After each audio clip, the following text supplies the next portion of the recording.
পাকিস্তানে হামলার প্রস্তুতি নিচ্ছে ভারত, এমন বিস্ফোরক মন্তব্য উঠে এসেছে নিউ ইয়র্ক টাইমের এক প্রতিবেদনে। জম্মু কাশ্মীরের পেহেলগ্রামে সাম্প্রতিক সন্ত্রাসী হামলার পর চরম উত্তেজনার বশবর্তী হয়ে কি এমন সিদ্ধান্ত নিচ্ছে ভারত?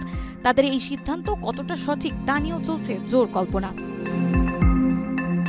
২৭ এপ্রিল নিউ ইয়র্ক টাইমের প্রতিবেদন অনুযায়ী ভারত এখন পাকিস্তানের বিরুদ্ধে সামরিক পদক্ষেপের প্রস্তুতি নিচ্ছে। প্রধানমন্ত্রী নরেন্দ্র মোদী বিশ্বের একাধিক নেতাদের সঙ্গে আলোচনা করছেন, তবে মূল সামরিক অভিযানের যৌক্তিকতা তুলে ধরতেই এই তৎপরতা চলছে বলে জানিয়েছেন কূটনৈতিক সূত্র।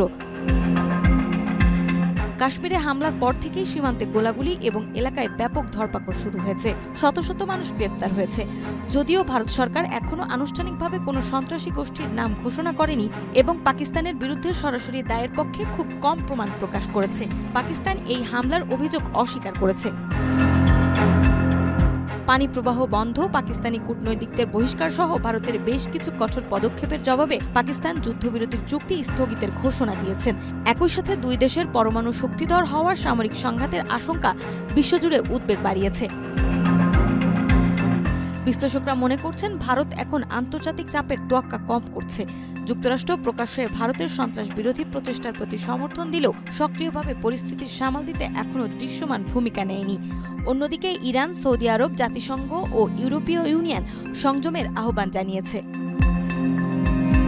বিশ্লেষকরা আরও মনে করছেন দুই পরমাণু শক্তিধর দেশের মধ্যে উত্তেজনা দ্রুত সংঘাতে রূপ নিতে পারে। ভারত যদিও অতীতের সন্ত্রাসবাদ, পাকিস্তানের ভূমিকা তুলে ধরে সামরিক পদক্ষেপের পক্ষে যুক্তি দিচ্ছে, কিন্তু পরিষ্কার প্রমাণের অভাব কূটনীতিকদের মনে উদ্বেগ সৃষ্টি করেছে।